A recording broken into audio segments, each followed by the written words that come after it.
trop fière de ton ventre. Comme si tu étais la première femme au monde à porter un enfant. Mais j'étais la première femme au monde à porter un enfant. Pendant tout ce temps, Marie danse, marche, arpente, danse encore, puis lentement, elle ralentit son pas, titube, manque de tomber. Très tard, vers le 8e mois, ça n'a plus été aussi joyeux. Une sage-femme est venue régulièrement pour surveiller sa tension, ses activités, ça n'allait plus très bien, plus bien du tout. L'âge, sans doute, sûrement. Rien n'agissait plus sur la tension qui montait encore beaucoup trop, 19, puis 20, puis 21. Et enfin, j'étais à terme. Mais c'était bizarre parce que je sentais plus mes seins, ni ses mouvements à elle, à ma fille. Et comment ça, tu sens plus rien? Bah non. Mais je l'ai vue hier à l'écho. Elle va bien. Il vaut mieux aller à la clinique, non, je vous accompagne. Bah si tu veux. De toute façon, je suis à terme. Il peut rien se passer. Dès qu'on est arrivé, dès qu'on a fait l'écho de contrôle, le médecin est venu vers moi, il m'a dit « on va la déclencher ». J'ai demandé « pourquoi ?»« Qui êtes-vous » ? Je suis sa sœur, sa mère, son ami, le père en quelque sorte. Il a dit « on n'entend plus les bruits du cœur ». Comment ça? Vous voulez dire que je serai à ses côtés, partout, tout le temps, d'accord? Dans la salle de naissance, dans sa chambre, oui, je dormirai par terre, hein, pas de souci, j'adore ça. On est arrivé dans une atmosphère ouatée. Elle était silencieuse, paisible, comme si elle n'avait pas pris la mesure de ce qui se passait. Moi, j'étais terrifiée. Comment peut-on supporter l'insupportable? Ils l'ont déclenché. La sage-femme, les infirmières, le médecin l'ont très vite installée sur la table. Ils ne lui ont pas dit qu'ils n'entendaient plus les bruits du cœur. Ils ne lui ont pas dit tout de suite, mais elle a compris. Parce qu'elle était en relation intime avec sa fille, qui avait préféré partir plutôt que d'arriver dans ce monde désolant. Nous étions main dans la main. J'aurais tellement voulu lui épargner ça, sa douleur pour moi. Je suis plus forte qu'elle, elle n'est pas faite pour souffrir autant. Moi, sous mes airs de fofolle, je suis en tungstène. Mais elle est si petite. C'était affreux. Elle voyait s'éloigner à jamais cet enfant qu'elle s'était interdit de désirer toute sa vie. Je peux te la décrire, tu sais. Je la porte depuis si longtemps. Depuis toujours. Elle est douce. Elle est espiègle. On gazouille, toutes les deux. On se dit des secrets à travers nos corps. On n'a pas de filtre. On n'a même pas peur de se séparer à la naissance parce que on sera toujours ensemble. Marie, elle ne bouge plus. Je sais.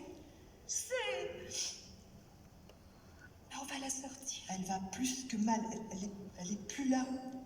Tu comprends? Elle est plus là. Tu te trompes. Ils vont la sauver. C'est leur métier. Laisse-les faire. Camille. Ça fait mal. Marie, quand elle va sortir, elle sera sans vie. Non. Ils vont la ranimer. Non, ils ne savent pas faire ça. Elle est partie. Depuis longtemps. Depuis plusieurs jours, ils ne peuvent pas la ramener. Si, tu verras. Il faut pas dire ça. Il faut pas qu'elle entende ça. Elle n'y arrivera pas si elle nous entend. Il faut qu'on l'encourage. On voit la tête. Marie, vas-y encore. Un petit effort. Ça y est. Elle est là.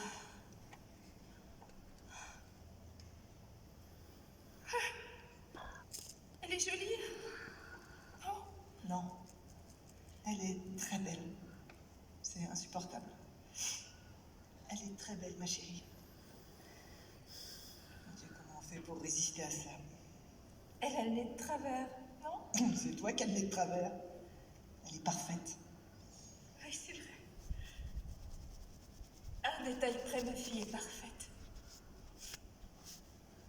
Mon ange. Donne-la-moi, Marie. Donne.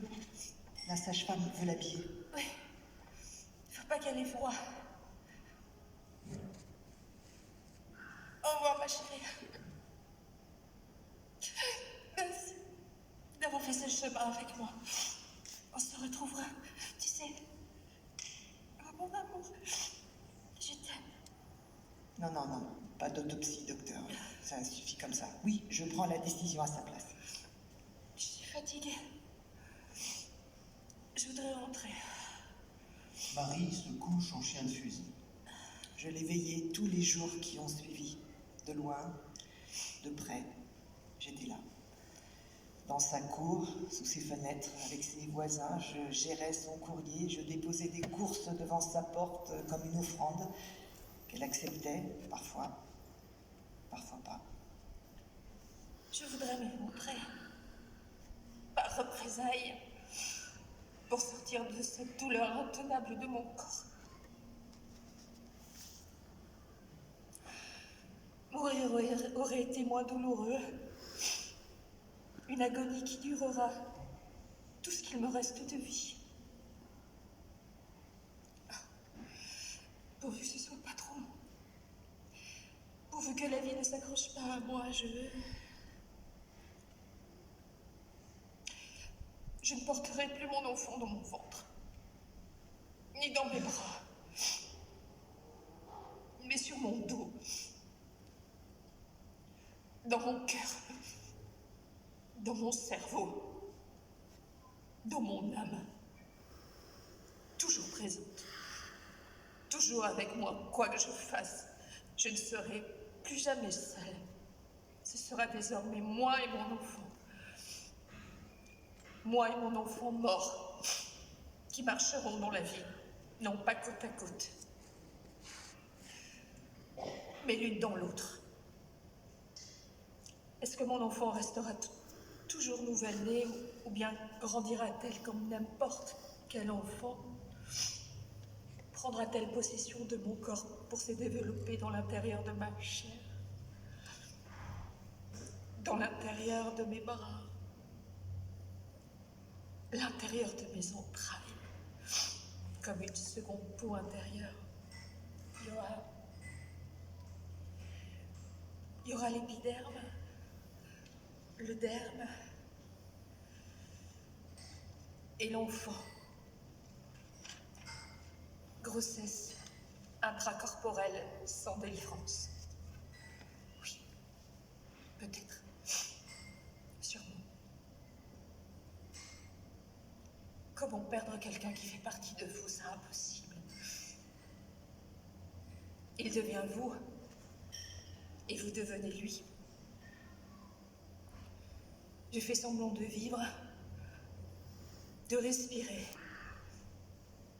Mais je ne suis que douleur. En finir avec ça, en finir pour que cette salope ne contamine personne d'autre. Gagner la partie contre le destin. Je refuse d'être assujettie à l'enfer. Et j'emmerde la douleur. Je rejoins ma fille. Marie sort des boîtes de médicaments de ses poches, les ouvre et en avale entièrement le contenu. Elle tombe lentement par terre. Comment appeler ce savoir, cette connaissance même à distance de l'état de l'autre au moment même où il souffre trop? Intuition? Non, non, non. C'est plus fort que ça. Impériosité, c'est ça. Cet état supérieur qui me commandait juste de défoncer sa porte à ce moment précis. Ce que j'ai fait. Elle défonce la porte. Mon Dieu, Marie, mais qu'est-ce que t'as fait? Marie! Marie, mais réponds-moi! Vous avez composé le 15, numéro d'appel d'urgence médicale, veuillez ne pas quitter. Allô, oui, j'écoute. Conversation, sirène, superposition des sons et des voix des médecins du SAMU, effervescence. Poussez-vous, s'il vous plaît. Madame, vous m'entendez? Cette douleur dans la nuque. Une fuite d'eau au plafond. Une tache comme un nuage.